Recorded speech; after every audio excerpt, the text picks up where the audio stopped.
Party आपसे गठबंधन करने के लिए मजबूर होती है, तो आपका निर्णय क्या होगा? नहीं, मैं नहीं चाहता कि वो दल जो है वो भी हमारा दल है वो बैकफुट पे जाए, लेकिन उनकी कार्यशैली की वजह से वो लोग बैकफुट पे गए हैं।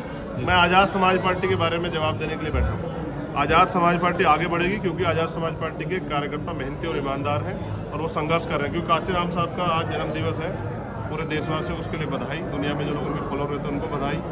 लेकिन उनके रास्ते में हमें चलना पड़ेगा। उन्होंने कहा कि सत्ता संघर्ष से मिलेगी, और अगर हमें बीजेपी को रोकना है या उस दल को रोकना है सत्ता में स्थापित है, तो उससे ज़्यादा काम करना पड़ेगा। जो लोग 1 महीने 2 महीने राजनीति करते हैं उनके हिस्से में वही आएगा। हम तो पहली बार आए मैदान में लड़ने के लिए, जनता ने हमें जो वोट दिया उनका धन्यवाद। हम 24 घंटे 5 साल राजनीति करके लोगों के बीच में रह के अपने आंदोलन को मजबूत करें। चंद्रशेखर, बीजेपी ने जो टाइम जो आगे बढ़वाया है चुनाव, उससे आपको फायदा होगा या नुकसान होगा? भाई हमें तैयारी करनी है, जहाँ जहाँ हमारी तैयारी हुई है वो तैयारी और आगे बढ़ेगी, और बाकी जिन्होंने बढ़वाया कुछ सोच समझ के बढ़वाया होगा। हमें उससे कोई फर्क नहीं पड़ता, हमें काम करना। जब भी इलेक्शन आएगा हम लड़ेंगे ही। तो हमें भी समय मिला क्योंकि हम मैदान में उतरने वाले हैं, तो मैंने तो कहा ना, आप मुझे गलियों में दिल्ली की घूमते देख लें। पार्टी के क्या उद्देश्य रहेंगे सर? पार्टी के उद्देश्य से मैं सब कुछ बता चुका हूँ कि जो समस्या यहाँ की बुनियादी, जैसे एमसीडी में सबसे बड़ी समस्या है सफाई कर्मचारियों, उसमें हम लोग काम करेंगे। मुख्यमंत्री ने कहा कि हर घर तक साफ जल पहुँचाएंगे, नारा बदल के साफ दारू पहुँचाने लगे। उन्होंने कहा कोरोना वॉरियर्स सब लोगों को 1 करोड़ रुपए का मुआवजा देंगे, नहीं दिया। तो यहाँ जो एमसीडी में जो परेशानियाँ हैं उनको दूर करने के लिए यहाँ की जो टीम है उन्होंने मेहनत की है। वो चाहते हैं एमसीडी में आज़ाद समाज पार्टी के प्रतिनिधि उतरे और जीते, और वहाँ की समस्याओं को, चाहे वो सड़क की हो या पानी की हो या बिजली की हो या टैक्स की हो, सब चीज़ों पे काम करें। किसी भी पार्टी ने वाल्मीकि समाज को टिकट नहीं दिया, और आपने अभी इतने दुनिया भर के नाम गिना दिए, आपने प्रत्याशी हो गए, ये क्यों किया आपने? देखिए, मैं समझता हूँ कि जिसकी इतनी संख्या बारी उसकी इतनी हिस्सेदारी। जिनका यहाँ मुख्यमंत्री होना चाहिए था, अगर उनका पार्षद बन रहा तो इस बात को नाराज नहीं होना चाहिए, खुश होना चाहिए कि जिनकी भागीदारी, जिनके वोट ज़्यादा, उनको ज़्यादा टिकट दिए गए हैं। और मेरा प्रयास रहेगा कि बहुजन समाज के जितने भी लोग जातियाँ हैं उन सबको टिकट मिले, क्योंकि जिनकी संख्या भी कम है उनको भी हमें आगे बढ़ाना है, उनका भी हाथ पकड़ना है। यही सामाजिक न्याय है। हमारा प्रयास रहेगा कि आने वाले कल में यहाँ मुख्यमंत्री भी शोषित वर्ग का बने, इसलिए हम अपनी जड़ें मजबूत करें। उत्तर प्रदेश में क्या कमी रही जो बहुजन वहाँ इकट्ठा नहीं हो पाया, फिर दोबारा बीजेपी की पूर्ण बहुमत से सरकार बनी? हर व्यक्ति मुख्यमंत्री बनना चाहता है, इसलिए नहीं हो पाया। सबको मुख्यमंत्री बनना है, किसी को मिशन का काम नहीं करना है। 5 साल जो लोग घर में पड़े रहे वो सिर्फ चुनाव लड़ने के लिए आए, टिकट बांटे और चुनाव लड़े। हम 5 साल सड़क पे लड़े और अब भी लड़ेंगे। और जब कहीं अन्याय अत्याचार होगा, आप देखना कोई दल के लोग खड़े होंगे। अभी हमारे में आज़ाद समाज पार्टी जो लोग मिशन के नाम पे लोगों को गुमराह कर रहे हैं, उनके बारे में आप क्या कहना चाहोगे? नहीं, जनता खुद समझदार है, धीरे धीरे समझ रही है कि किसी को एजेंट कहने से एजेंट नहीं होता, काम करने से एजेंट होता है। जो जिसने किया जनता उसको देख रही है। शेखर साहब, केंद्र सरकार ने एमसीडी चुनाव इस वजह से टाले हैं। उनका कहना है कि तीनों एक किया जाएगा। इसमें आप क्या कहना चाहिए? क्या इसमें नीचे जो कर्मचारी सफाई में है और जो उनको सैलरी नहीं मिल रही है उससे फायदा होगा? क्या इस राजनीति में उनको फायदा मिलने वाला है? देखिए, उन दलों की जिनकी बात आप कर रहे हैं वो सिर्फ हमारे पैर धोते हैं, क्योंकि उनको हमारी वोट चाहिए। उनको कभी उनके एजेंडे में हमारी समस्या रही नहीं। तो हमें अपनी समस्याओं की जानकारी खुद, और अब हमने अपनी लड़ाई को अपने कंधों पर उठाने का फैसला लिया है जीते जी। तो इसलिए चुनाव जब भी होंगे हमारे प्रदेश मजबूत से लड़ेंगे, और हमें उनको जीतने के लिए जो भी मदद हमारे तरफ से होगी उसके लिए हम लोग सड़कों पर रहकर आंदोलन करेंगे, गली गली जाकर लोगों को अपील करेंगे। सफाई कर्मचारियों का कितना समर्थन आपकी पार्टी को मिल रहा है? ये समय बताएगा, अभी तो हम लोग काम करें। सर, दिल्ली में जो फ्री उन्होंने तो सबको बनाया, अब मैं उनसे अपील करूंगा खुद को ही बना लो। कब तक दूसरों के हाथ फैलाते रहोगे? कब तक दूसरों के हाथ फैला के उनसे उम्मीद करते रहोगे? कब तक ठगे जाते रहोगे? कभी तो अपनी लड़ाई को समझो, कभी तो अपनी लड़ाई को आगे बढ़ाओ, अपने पैरों पे खड़े होने का प्रयास करो। जिनके भरोसे उन्होंने ठगा, अब ठगे ना जाए, इसलिए कह रहा हूँ तैयार हो जाए। सर, दिल्ली में लगातार जो फ्री स्कीम चल रही है, अरविंद केजरीवाल फ्री बस सेवा, फ्री राशन, सब कुछ चला रहा है, तो आज़ाद समाज पार्टी क्या स्कीम लेकर आने वाली जनता? हम अपने लोगों को पैरों पे खड़ा होना सिखाएंगे। हाँ।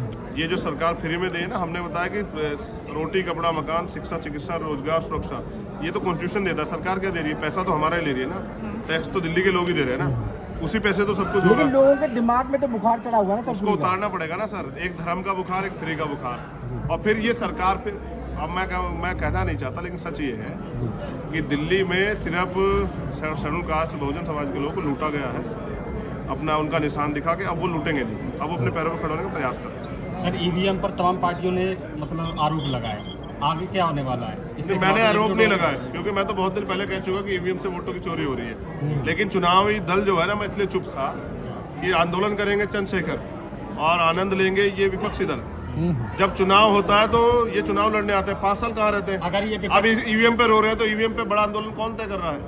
किसी राष्ट्रीय दल ने कहा है कि हम आंदोलन करेंगे?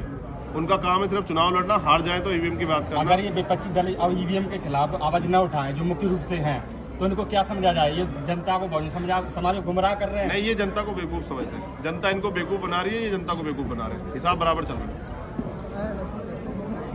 आंदोलन ठेकेदारी हटाओ मोर्चा, मैं उसका समर्थन करता हूँ। आप समर्थन उनकी मांगों का पूरा समर्थन एक चीज हो है, रहा है, वो हम अपने मैनिफेस्टो में भी डालेंगे। जो अधिकारी है वो बात नहीं करना चाह रहे, उनका ये कहना मैं कवर कर रहा हूँ, उनका कहना है कि हमारे पास जीती हुई यूनियन है, हम उससे बात करेंगे, इनसे क्यों बात करें? हाँ, इसीलिए हम एमसीडी में अपने जीते हुए लोग भेजेंगे जिनसे बात करनी पड़ेगी, जो कॉलर पकड़ के बात करना जानते हैं। इसलिए हम चाहते हैं कि एमसीडी ये अधिकारी बात करें, इसलिए अधिकारियों को चलाने वाले लोग तैयार करने पड़ेंगे।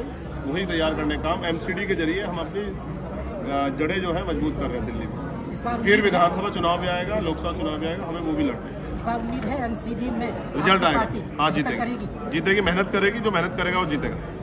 पर ये जो भीड़ है, असली सवाल ये था कि ये भीड़ वोट में क्यों तब्दील हो पाती है? आपकी भीड़ अच्छी खासी और आपके प्रति लोगों का भरोसा भी बहुत, ये भरोसा कहाँ टूटता है आखिर जब वोट? एक ही तो चुनाव लड़े हैं, आप तो ऐसे कर रहे हैं जैसे 20 चुनाव हार गए, आपके बाल सफेद हो गए। ये आप इस बात का आइडिया लगाए कि ये लोग अपना समय छोड़ के जो आए हैं, ये हमसे मोहब्बत करते हैं और ये चाहते हैं कि चंद्रशेखर जमीनी तौर पे काम करके हमारे साथ खड़े होकर हमें भरोसा दिलाए कि वो हमसे निराश नहीं करें जैसे दूसरे लोगों को धोखा दिया। तो अब धोखा देने वाले को भरोसे ये लोग नहीं रहेंगे। अब हमारा प्रयास है कि हम काम करें और उनके भरोसे को जीतें।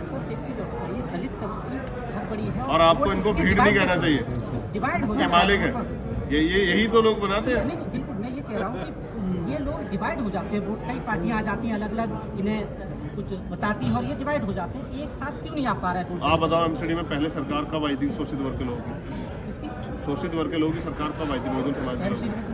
तो जो लोग जिन लोगों की वैसे नहीं है उनसे सवाल पूछने चाहिए। मैं तो अभी आया हूँ, मैं तो प्रयास कर रहा हूँ कि एकजुट करूँ। लोगों को जोड़ने की बात। हाँ, नहीं, हम संगठन के तौर पे इनको जोड़ रहे हैं, इकट्ठा कर रहे हैं और संगठन के तौर पे जोड़ के, और हम मेहनत करने वाले लोग हैं तो हमें विश्वास है कि जैसा काम हम कर रहे हैं अगर हमारे कार्यकर्ता उसका आधा काम भी करेंगे तो हमारी ताकत जो है ना बढ़ जाएगी।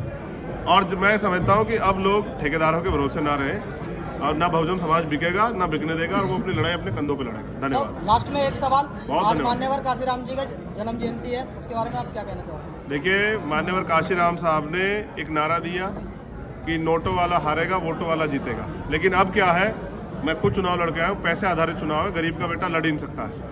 गरीब का बेटा लड़ेगा तो मैंने मीडिया ने दिखाया, मैं 7 दिन तक सड़कों पे वहाँ अपील करता हूँ, घुमाऊँ, एक अखबार ने नहीं छापा, एक टीवी ने नहीं दिखाया।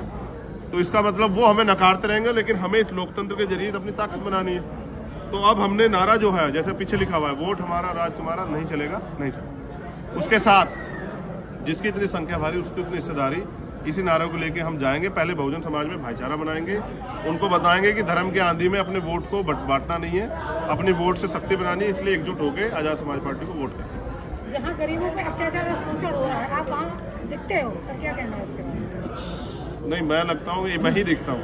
नहीं, आप दिखते हो सर, सोशल मीडिया नाम होता है हर जगह, वो भी चंद्रशेखर आजाद। नहीं, मेरा काम है और हमारे अध्यक्ष जी बैठे हैं, हम सब लोग करते हैं। चंद्रशेखर तो सिर्फ अभी, क्योंकि चंद्रशेखर जिम्मेदार दी गई, बाकी बीमार में आजाद समाज पार्टी के कार्यकर्ता उतना ही समर्पित जितना मैं, और वो काम करता है। उसी की वजह से मेरे जैसे गरीब को पहचान मिली। आज अगर एक गरीब का बेटा यहाँ दिल्ली में बैठा हुआ है इस ऑडिटोरियम में, तो बाबा साहब अम्बेडकर की देना, और अगर राजनीति कर रहा है तो मान्यवर साहब काशीराम। तो दोनों महापुरुषों का जो आंदोलन है उसको मंजिल तक पहुँचाना है। यहाँ एक कुर्सी है इसमें थोड़ी दूर पे ही, 7 रेसकोर्स रोड पे, उस पर हमारी नज़र है। जितना जल्दी समाज तैयार हो उतना जल्दी हम लोग उसकी तरफ को आगे बढ़े, और जिस दिन यहाँ उस कुर्सी पे हमारा व्यक्ति बैठेगा इस विचारधारा का, उस दिन ये देश खुशहाल होगा, उस दिन संविधान पूर्ण रूप से लागू होगा। धन्यवाद।